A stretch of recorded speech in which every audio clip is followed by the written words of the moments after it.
All right. Thank you, everyone. Welcome this afternoon to our NG911 webinar series. My name is Sandy Stroud, and just kind of we'll go ahead and get started here. I think we'll wait about 1 minute, let some more people come in. But you are on a webinar to talk about breaking down the FCC report and order. And in fact, we're going to talk about 2 FCC report and orders today. And we'll just get started in 1 minute.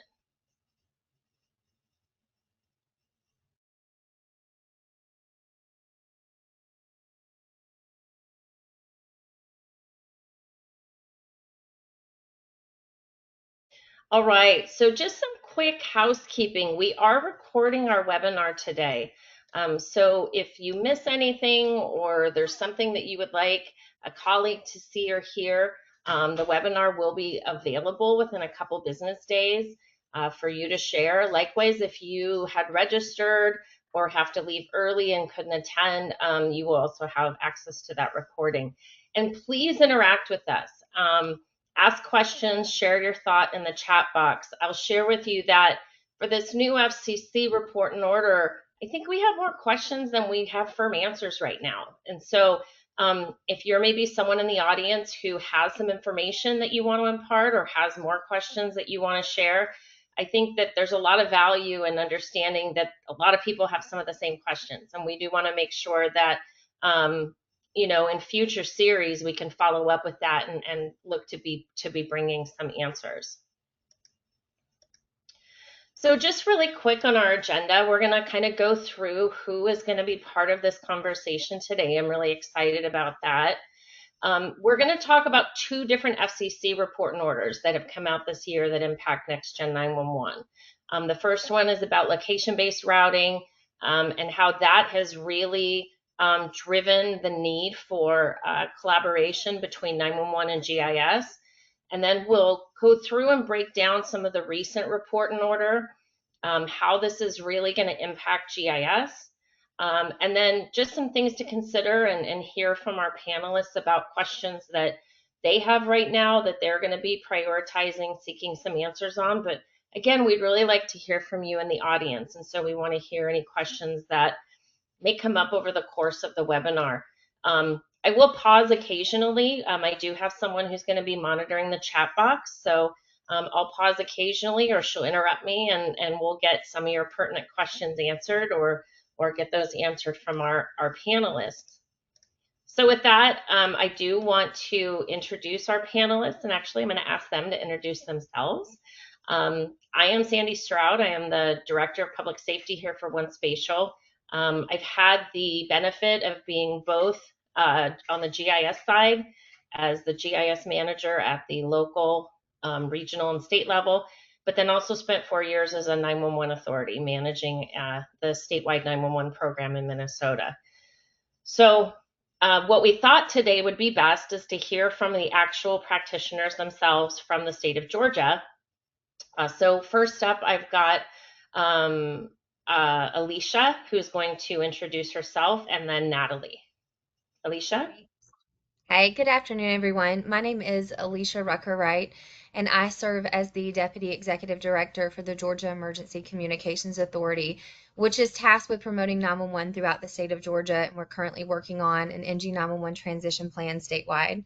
Prior to accepting my current position, I worked on a local level for over 12 years, where I actually began in a dispatch center working as a telecommunicator. I served as a supervisor and a 911 IT specialist. In my last 4 years with Dawson County, I served as their 911 director. So my entire career has been focused in public safety, specifically on 911. And I will turn it over to Natalie Lee. Hi, good afternoon. I'm Natalie Lee. I'm the Deputy Geospatial Information Officer here in the great state of Georgia. I've been in the Geospatial Information Office since 2020, where I work on data programs, specifically the ones that support NextGen 911. Before that, I worked in the private sector in geospatial engineering, and then specifically I worked on 911 data solutions. So these days I work closely with Alicia on our transition to NG 911 in Georgia. Thank you. And so I'm really excited because for those of you that did register, we did send out ahead of time a one sheet that the state of Georgia has put out recently. And this one sheet we'll talk a little bit about. I grabbed some screenshots from that. And I'm going to ask Natalie and Alicia to, in their words, kind of talk about what is LBR, also talk about why did the FCC pass rules to require LBR, and maybe how this is a little different than next gen. So, Natalie, Alicia, which one of you wants to kind of go first? Well, I think I'll begin and then I'll toss it over to Natalie when we get more into the referencing of mapping data. So within the state of Georgia with location-based routing, we recognize that for individuals to understand what a phenomenal ruling this is, we first had to explain to them how are 911 calls currently being routed using cell phone sector routing. So how calls are being routed prior to LBR is that on each side of the cell phone tower, you have one 911 center that is being prioritized to be the recipient of any calls that are coming from that side of the cell phone, which is really problematic because although you're only allowed to designate one 911 center per side of the cell phone tower, it may be that that particular side of the tower should be servicing or forwarding 911 calls to multiple jurisdictions. So I'm going to pause there and let Natalie pick it up on the referencing of the mapping data. Yeah, so the big change with geospatial call routing or location-based routing is that we're using that polygon, that representation of a PSAP boundary to direct where the call should go. So when we were talking before, where you could kind of see that there are PSAP boundaries shown there on the map, it's basically just picking one, like one prioritizer, one primary call center to handle that side. So now when the call comes in, it has an XY location and it can say, okay, this is where I am in space, and then it utilizes and leverages that geospatial data in order to designate where the call should go, which is really helpful for making sure that we get it to the right call center right away. And I think your document has some really great statistics, but the reality is that this is meant to reduce call transfers.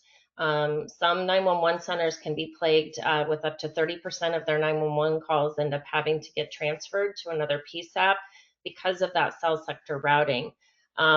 Before we move into what you guys did, there was a couple things about LBR that we've had conversations about that I think we wanted to kind of touch on, which is, LBR is not going to happen every time a 911 call gets placed, is it? So, Alicia, maybe you could kind of explain how that was something that was a challenge you guys had to kind of overcome and communicate. Yeah, absolutely. So within the state of Georgia, we currently do not have a statewide ESInet or NextGen core services, but what we do have are some local jurisdictions that have deployed a local ESInet and NextGen core services. So we partnered with some of our PSAPs and asked them, how are your calls currently being routed? Do you see that you consistently have one cell phone tower or one carrier where your calls are continuing to be misrouted? And of course, we actually, before we partnered with them, we met with all the cellular carriers and asked them, can you give us a status on LBR deployment statewide throughout Georgia?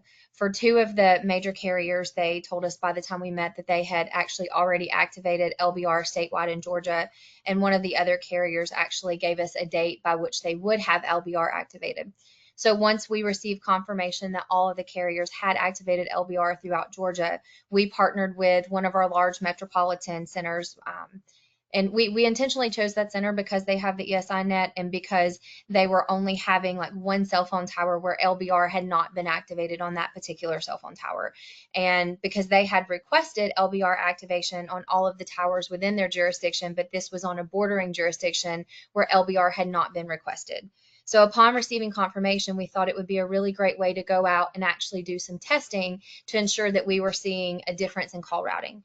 So what we found was we were very pleased that on newer devices, the calls were actually consulting the mapping data. And I will pause there, not to steal Natalie's thunder, but I did want to say we also partner with this jurisdiction because we recognized that they had done a great amount of work on their mapping data. So the mapping data that was being used by the carriers was up to date, it was accurate.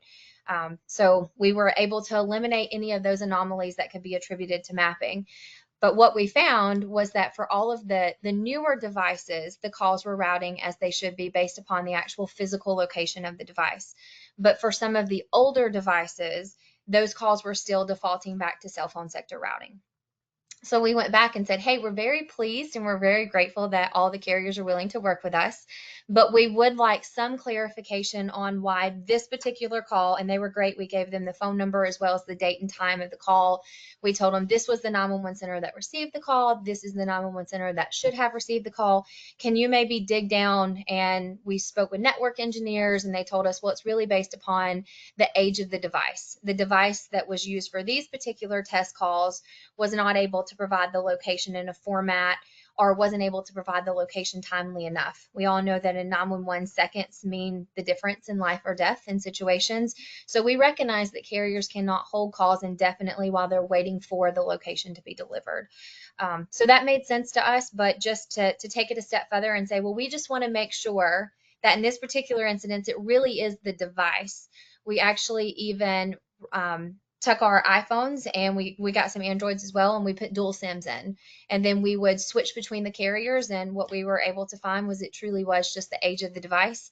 And from a state perspective, we recognize that there's going to be a lot of talk about location-based routing and how it's going to help us find callers faster because the location is more accurate. But there is an educational component that needs to be addressed in letting people know that you will not have 100% on location-based routing. For most of the carriers, it was 75% plus, with some of them reporting up to 85, 90%. But there still is that percentage that will default back to cell sector routing. So that's one thing in Georgia that we're going to continue working on, is educating about the limitations of that. And then Sandy, I think you also asked us too if we would touch on the difference between next generation 911 and location-based routing. And that's really a significant distinction in Georgia, because we are currently working with our legislators and educating our public about next generation 911, with one of the primary benefits being increased caller location accuracy reported to the 911 center. So it's fair for those to come forward and say, well, if location-based routing is going to do that, how is that different than next generation 911? So we're very careful in pointing out that that is one benefit of Next Gen 911, but not all of the benefits of Next Gen 911. And then the other thing that we're also pointing out is that location-based routing is a mandate. That is an FCC ruling. It will be in place November 1st, whereas Next Generation 911 isn't mandated. So I'll pause and see what Natalie has to add, because she always has very insightful things. No, I think you covered it. That the outreach component and the public education component is so important, because it is a lot of information, and we eat, sleep, and breathe this information, but others don't necessarily. And so when they're given kind of these little tidbits of how it's going to improve their life, they can kind of get some of the messages crossed.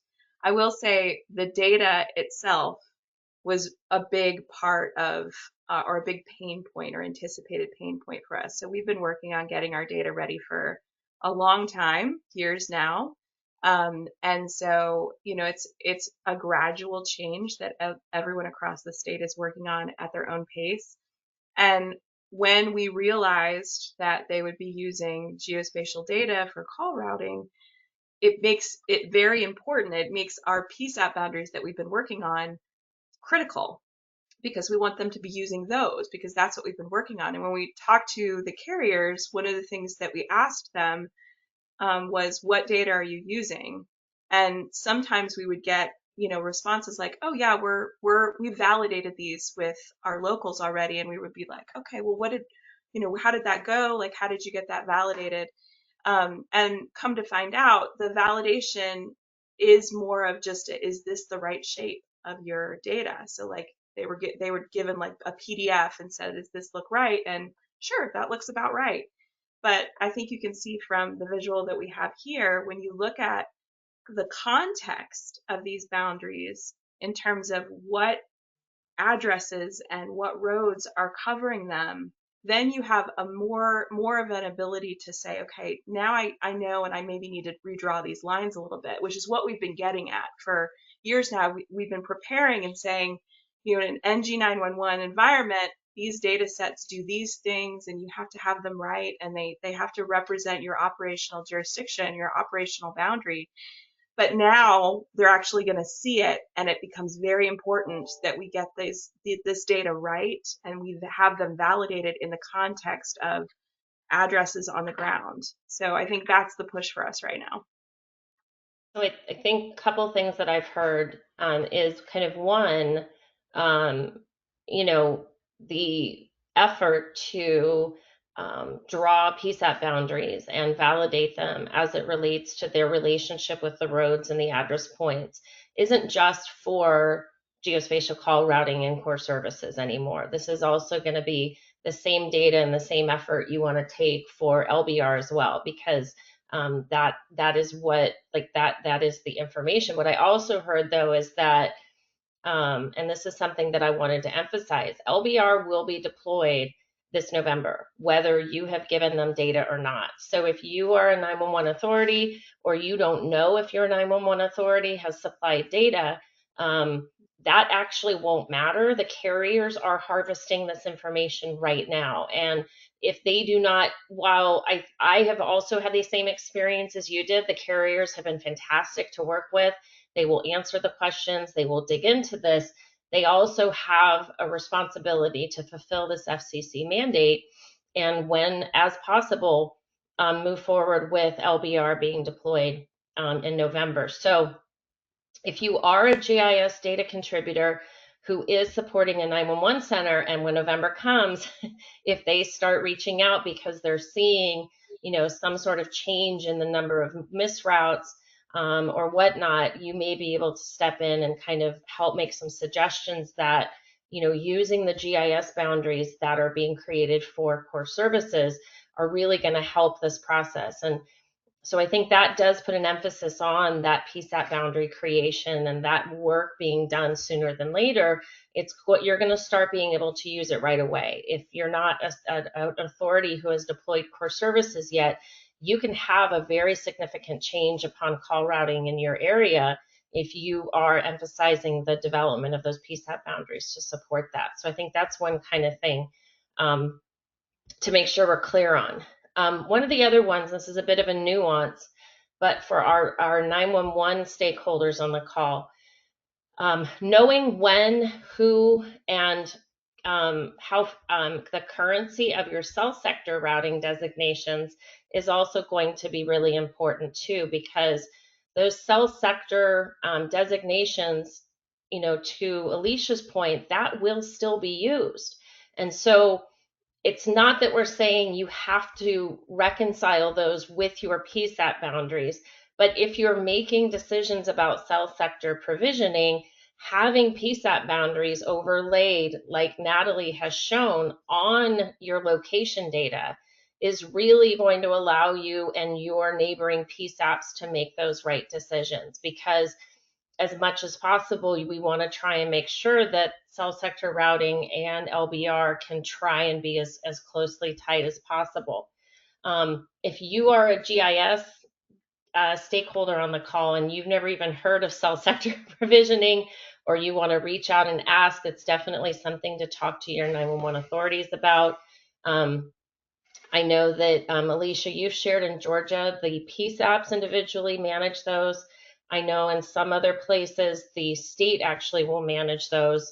So it is important to know it's not done the same everywhere. Well, and Alicia and I have talked about that specifically because now it becomes more clear why people do manage those at the state level. Because if you think, given just the image here, if I want to validate my PSAP boundaries and I rely on the entity, and these are just drawn for just an example, if I want to rely on every one of our 159 counties, 158, I think last count, of primary PSAPs, if I want to rely on them to all manage those boundaries, those are conversations that they're all having with all of their partners or all of their neighbors at the same time. And so it kind of makes more sense to validate each one of those segments instead. So I kind of get why some people do it at the state level. And depending on how things go with us, we may decide to do that in Georgia as well. I know we have some questions that have come in. I can see we have one question is, are all carriers reaching out to local authorities for PSAP boundaries? I know at least in the case of Minnesota, from what I've heard, yes, they were reaching out to the state, but they will also reach out to individual PSAPs. I don't know, Alicia, Natalie, what's been your experience? When we met with the carriers, we told them like we completely support LBR. We think this is a great thing, but we also recognize that the effectiveness of LBR is dependent upon the accuracy of authoritative data. And so we were asking them, can you tell us how you go about verifying the accuracy of the data? And we were told that each PSAP will receive a copy of their data once every 6 months, and that they are then asked to validate that information and send it back. Which brings me to a really an important point, I think, for the 911 community. For many of us within 911, we do not have a GIS background. For some of us, it may be that we were leading other programs and we stepped in to lead a 911 program, or your history may be very similar to mine, where you began as a dispatcher and you worked your way up to being a director or into a supervisory position. So we recognize that we need GIS support, and I think many times it's easy if you are provided GIS data or a spreadsheet or boundaries just to look at it and say, I think this is accurate. I think this is good. GIS really isn't my specialty. I think this is good, or it should be good enough. But I really encourage you to reach out and form partnerships within the GIS community who can help you, and recognize that there is no requirement as a 911 director or as a 911 supervisor to be a GIS subject matter expert, but in my opinion, to make sure that we're providing the best possible 911 service, which includes accurate call routing, we do have an obligation to form partnerships with people who can make really defensible decisions and explain why this boundary is an appropriate boundary to use, or maybe we should go back and modify the boundary. That's such a good point, Alicia. And I just wanted to add that I think in our experience, the good partnerships are the ones where the GIS community receives that seriously and thinks about the context of what the question that's being asked. So sometimes someone doesn't know the right way to ask the question because they don't have the background. It's kind of on us as GIS people to ask more follow-up questions and say, what exactly are you trying to do here? And so I would urge you to have those conversations and don't wait until November. Have them now. Yeah, I would I agree. also Go ahead, Alicia. Sorry. I would also urge the 911 community, something that we're working on implementing in Georgia, is a feedback loop. Because if we're wanting to communicate to our 911 centers that if you have a particular area within your community where you are continually seeing misrouted calls, and we're not talking about one or two, we're seeing that the majority of the calls are continuing to be misrouted. That may be a time where you want to sit down and shore up your map data and take that back. Because LBR really provides us with a unique opportunity to see pre and post LBR deployment.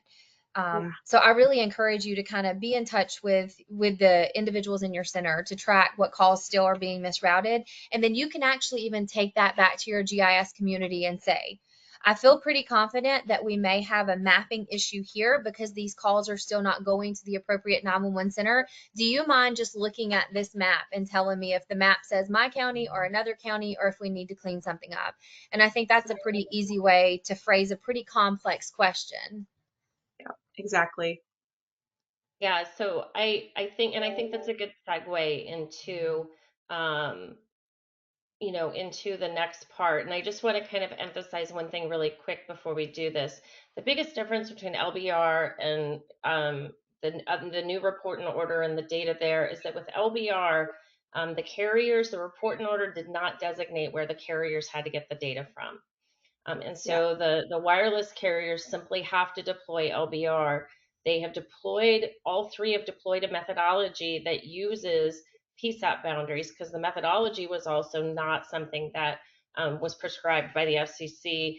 And so thus they can use whatever data that's the best available data that's available to them. So this may also require 911 authorities reaching out to those wireless providers if you're not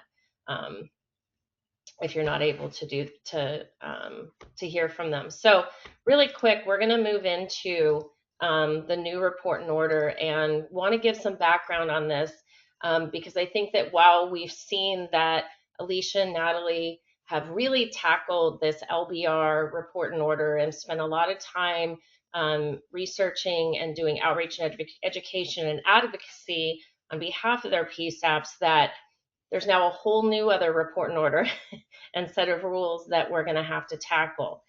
So before we kind of get into those, I just want to give some education on what it is we're talking about and what this report and order is really focused on. And so this focus of this other report and order is focused on the deployment of NextGen 911 and specifically core services and the 911 location data. So we did give you guys kind of a cheat sheet of acronyms and terms from the outset, and I will try and explain those as we're talking about this, but if I do use a term that you're not familiar with, you should have it on your cheat sheet in front of you. So really the FCC is passing these rules to accelerate the deployment of NextGen 911. And the reason for that is that while we have voluntary compliance standards that NENA has published, NENA does not regulate the telecommunication providers or the OSPs, but the FCC does.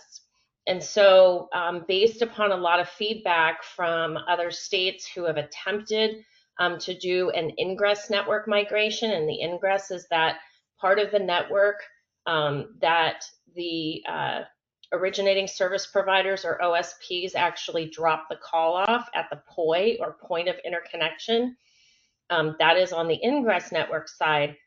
That was taking a lot of time, it was taking a lot of money, and people were ending up spending money on 911 fees on duplicate network for longer than they anticipated, and it was really driving the cost of NextGen implementation up, and it was slowing it down.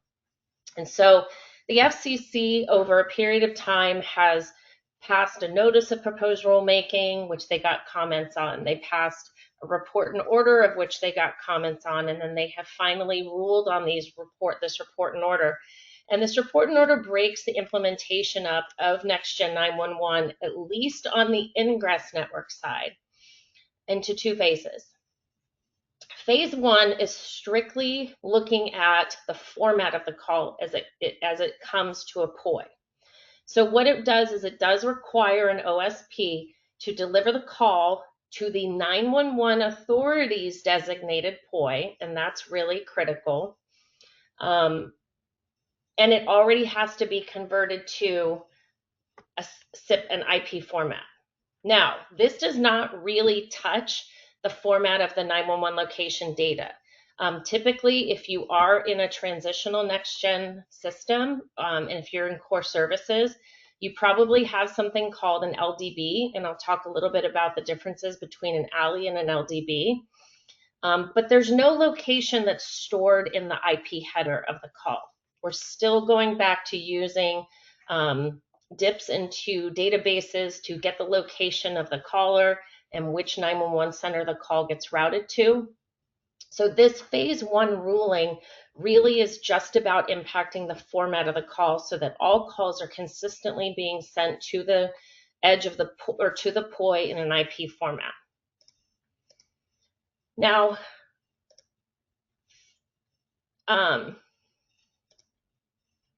we talked a little bit about databases. So when we're talking about 911 databases, we're not talking about the GIS data. We're talking about the data that might currently still be in an ALI database for you.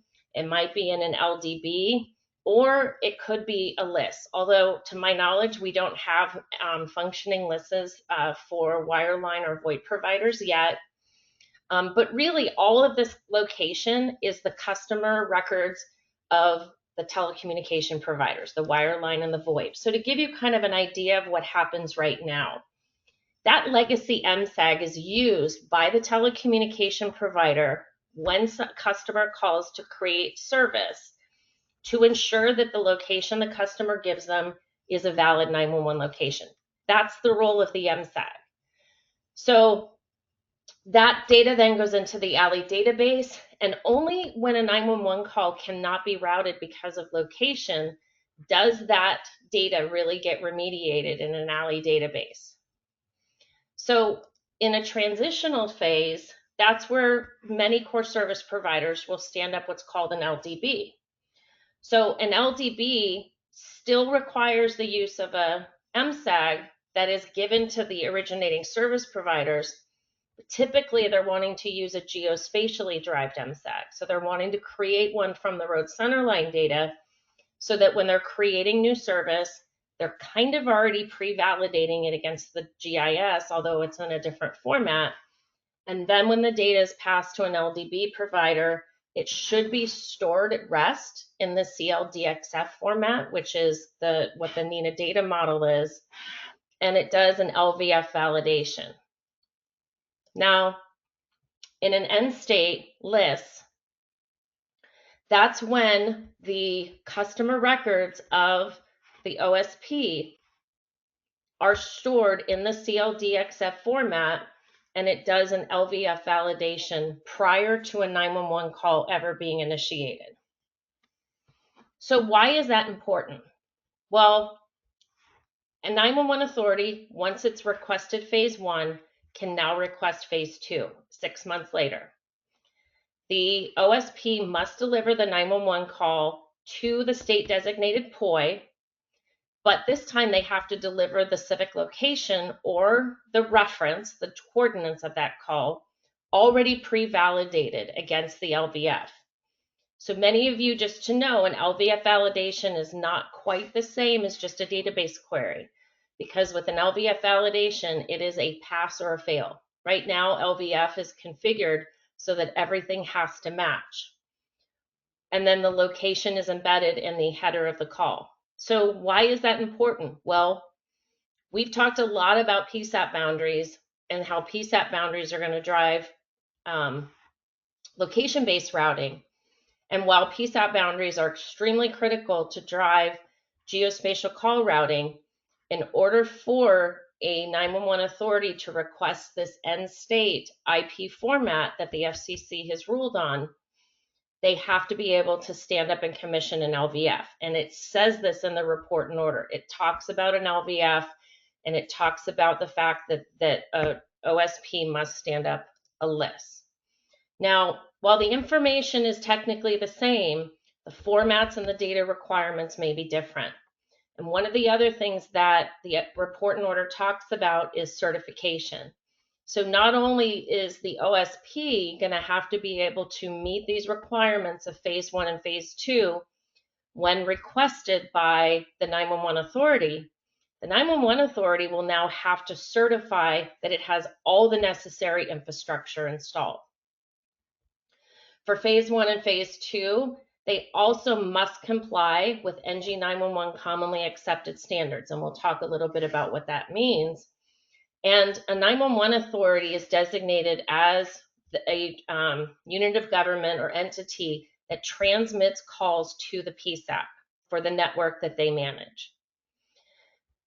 The last thing is that the NGCS network for phase 2 certification must provide access to an LVF and interface with the list that's provided by the OSP. So just to kind of think about this really quick, how many OSPs do you have in your state? You may not know that answer. I know in Minnesota we had over 90. So we had 90 carriers to work with who are going to need to be able to ensure that they can have their data in the same structure as the GIS data that we are collecting and aggregating, but then that data has to be pre-validated and they have to be able to have access to that LVF. So commonly accepted standards. So while the FCC report and order did not specifically call out the NINA I3 standard, they did say that you had to certify that what you deployed did align with these commonly accepted standards. And in order for it to be a commonly accepted standard, it has to be an ANSI approved standard of the American National Standards Institute. To my knowledge, there is only one of those right now, and that is the NINA I3 standard. So when you are thinking about procurements or you are going out to Look at your GIS priorities. You really want to make sure now more than ever that we are working with our GIS partners, because we do not want to have 911 authorities requesting this phase 2 if they don't even know the status of where their GIS is that's going to need to support the LVF. So to be straightforward, we don't have a lot of answers yet on this, but this has turned a lot of questions. And I think that even for Natalie and Alicia, they have some questions that they wanted to pose. But we'd also love to hear from the audience too, to see what questions you might have about this new report and order, because I'm sure someone else has the same question too. So I don't know, Natalie, Alicia, which one of you wants to start? So I don't mind starting. I Okay. think that the number one question that has been posed by the 911 community, or that I've received phone calls on, is who will certify that the 911 center, the 911 authority, has met the criteria to request phase 1 or phase 2. And so we know that there are guidelines and checklists that are being developed, and we really encourage those for NG911 connectivity. And we're telling them too that we have additional guidance that's forthcoming, but we don't have those answers right now. Which is really something that we do need, because we may have in Georgia, and I'm sure in other states, there most certainly are centers that are ready to receive phase 1 and phase 2 data, but they need to know what requirements need to be met. And then on the flip side of that, we've been asked, questions from our originating service providers. Well, have you thought about the impact to our operating model, to our business, in the event that you have 911 centers that are requesting phase 1 or phase 2 data? But then when we actually start trying to deliver that data, we realize that they're not quite ready for it. So I know that certainly is one question that, or one topic of conversation, I should say, that we have had several times. The other question that we have been asked is what is the, I guess the way they phrased it to me is, can you explain to me how this is going to impact having in-state versus out-of-state points of interconnection? And I certainly anticipate that those questions originated from within the 911 community, but I also think it's fair for originating service providers to also come forward and pose the same questions. And I think it's not until we really have more checklists and guidelines that we're going to be able to provide any definitive answers to those questions. Yeah, and I think I have some thoughts about the in-state POI kind of idea, but if there's anyone else that is on the call that has some other information, it would be great to hear. You can put that in the chat. I know that telecommunication providers, and I know in Minnesota we did do an ingress network migration, so we did stand up IP POIs. When we only stood up 2, we did get a lot of feedback around the location of where those POIs were stood up, even within the state. And that's because, the way that 911, the way that telecommunications is really managed is kind of done by regions or LATAs within a state. And sometimes a telecommunication provider only has customers in a certain region or a certain footprint in the state. And that actually equates to their network that they own, that they could connect to that POI. And so there are potentially some costs for them to access a POI if it is not already a connection that they have available to that IP POI. So it is one thing to consider, and probably why the FCC said it had to be an in-state POI is because even though there are costs to route internally within the state, I do know those costs can go up fairly incrementally. It can be a significant cost if they do have to go outside the state and they have to secure an interconnection that crosses a state boundary. That can be a lot more expensive for an OSP. So as you are planning out your EZINet, it is definitely worth talking to a consultant or your internal network team and really planning out where those IP POIs get stood up. You may consider doing more than one because they are a lot cheaper to stand up than, say, a selective router. In fact, you may already have data centers within your state that can act as that POI. So it's definitely something worth planning for. But yeah, if you have an existing EZINet, that has POIs that are outside the state, that may become less of a technical issue and maybe a policy or a legislative issue that might have to be addressed too, just because those OSPs may then expect you to pay for it. Now, the FCC ruling does state that they are supposed to get the calls to these POIs without any expectation of cost recovery, but that did not remove cost recovery. I know that you have cost recovery in Georgia. We had cost recovery in Minnesota. So it won't be shocking if OSPs, either for the initial conversion or for at least connection to the POIs, they may seek some sort of compensation, for that. Another thing is that, I think we have a comment from Phil Rothram, and he's saying that a key item for 911 authority is conformance to relevant standards and end-to-end interoperability of our NG 911 systems. And that starts with the OSP and goes through the NG 911 call handling equipment. And I 100% agree. I think that, I know Phil is, I appreciate you making the comment. He is on the NG 911 Interoperability Task Force. And if you have never heard of the Interoperability Task Force, I do recommend you Google it, because they are doing a lot of work on this front. And they are looking to stand up a program that will ensure compliance and a testing platform.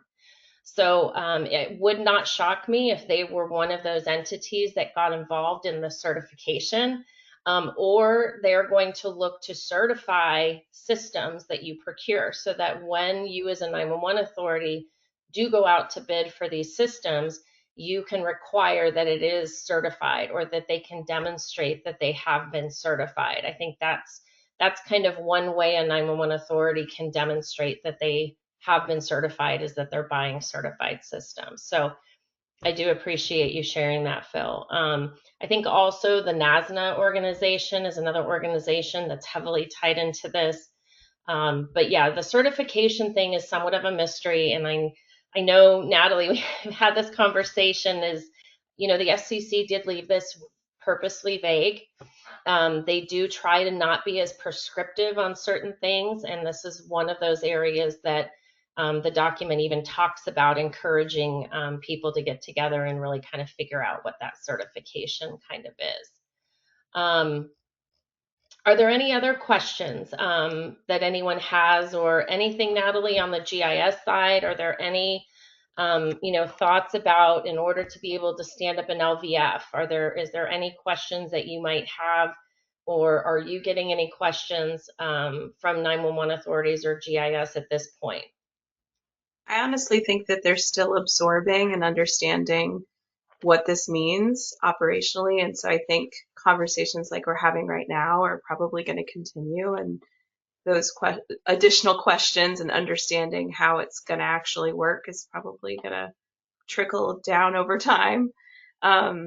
But I think for the 911 perspective, it makes our state programs where we're supporting locals with being able to validate the data that they have. Like you mentioned, can you create an MSAG from your road centerline data? Can you recreate the alley information with your address points? I think those are validations that we offer, and those become critical as we kind of move towards this, as these PSAPs are getting ready to ask to be certified, whatever that may be. They are going to be asking those questions, like, do we really think that the data in our area is solid? And do we understand the implications of the way that it's designed on how it's actually going to work in an environment like this? So I think it just makes it that much more important that we communicate as a community about what we're seeing and how we can help at a state level. I mean, I appreciate Alicia so much because they've been so proactive. We already had meetings on the books with service providers right after this was handed down, the LVR was handed down. And so that makes it easier, because the community kind of comes together and has these discussions about what it looks like. And we need to keep doing that and make sure that we kind of work together. And I think everybody wants to do that. I genuinely do.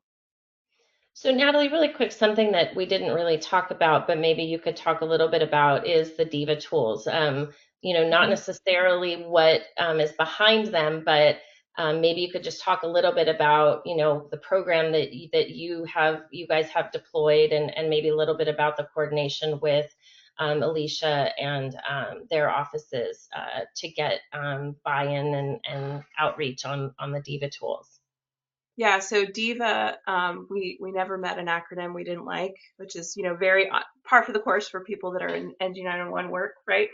So DIVA stands for data integration, so bringing data together, validation, it's kind of kicking the tires, making sure that it does what it's supposed to do in this particular context, and then aggregation. So once it gets through all the safety gates of doing and being able to function the way that it needs to and answer the questions that the data is being asked, then it kind of gets through and can be aggregated into the state data set that can be used for next gen.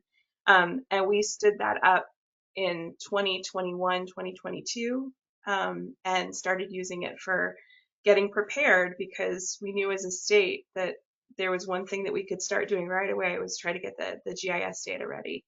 And so that program was a joint partnership between GECA, the Georgia Emergency Communications Authority, and the GIO.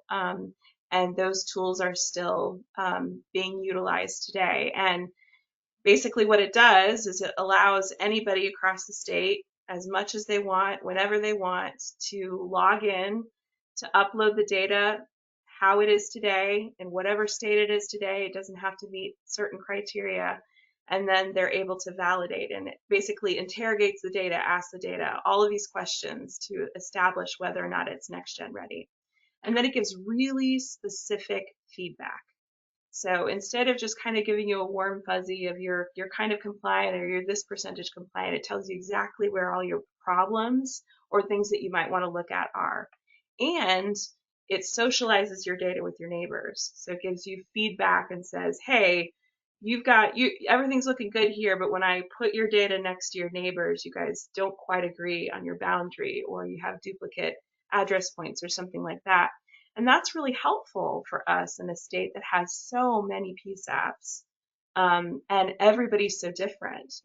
There's what do you say, Alicia? That if you've met a 911 center and heard how they do things, you found one, right? I didn't say that right. What do you usually say? Say it again. If you've been in one 911 center, you've seen one 911 center. Yeah, Exactly. We did the same thing too.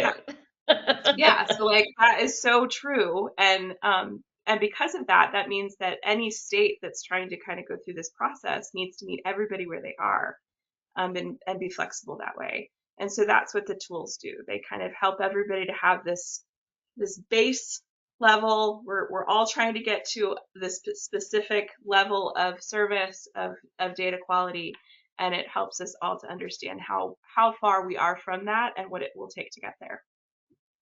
And just really quick, you guys are a home rule state, and maybe you could explain how does that create some challenges, even for your LBR outreach and education, or for the Diva tools. Maybe you could talk a little bit to that, because I know people always think, oh well, you must be able to force them to do this. Oh no, Alicia, you want to take that one?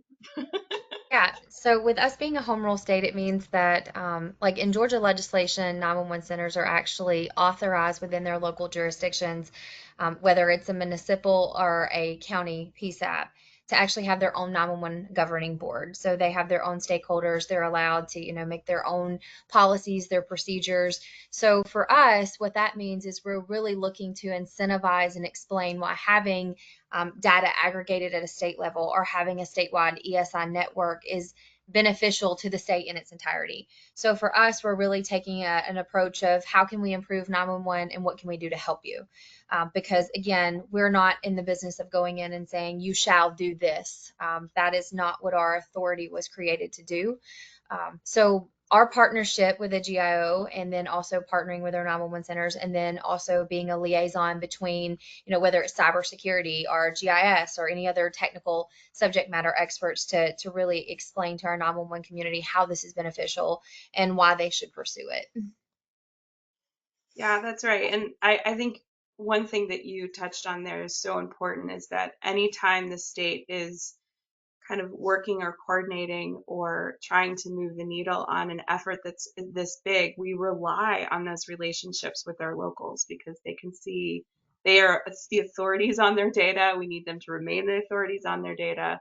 And I think if you can offer them something that makes their lives easier, that makes their data better, then I think everybody's a lot more interested in working together. So we've definitely found that to be true.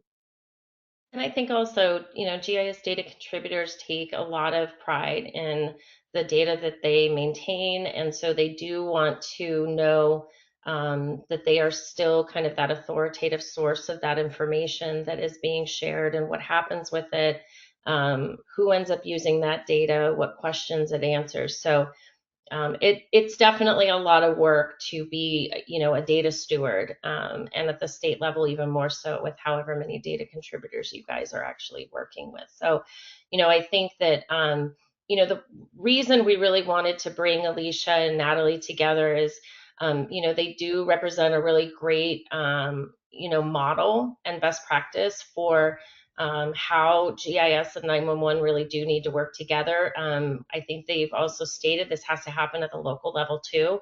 And if it's not, I think that there's a lot of people you can reach out to who can help identify ways of getting that kickstarted, and what are ways to start those conversations and to bring people together. And I think these types of, education sessions are kind of that opportunity to get those conversations started.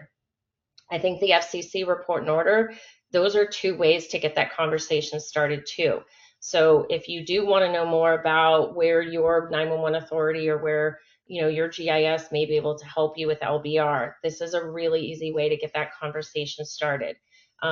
If you're just for the first time hearing about an LVF or about an LDB and what that really means for your 911 authority, definitely, reach out to people in the industry and ask those questions. I know that, some of the conversations we had with Natalie and Alicia were, how many EZNets are you going to have in your state? Because you are a home rule state, you might have more than one EZNet. Well, how many LDBs does that mean? Or how many LVFs is that going to mean? And what data is going to go into that LVF to ensure that all these different 911 location databases are, really validating off of the same source information.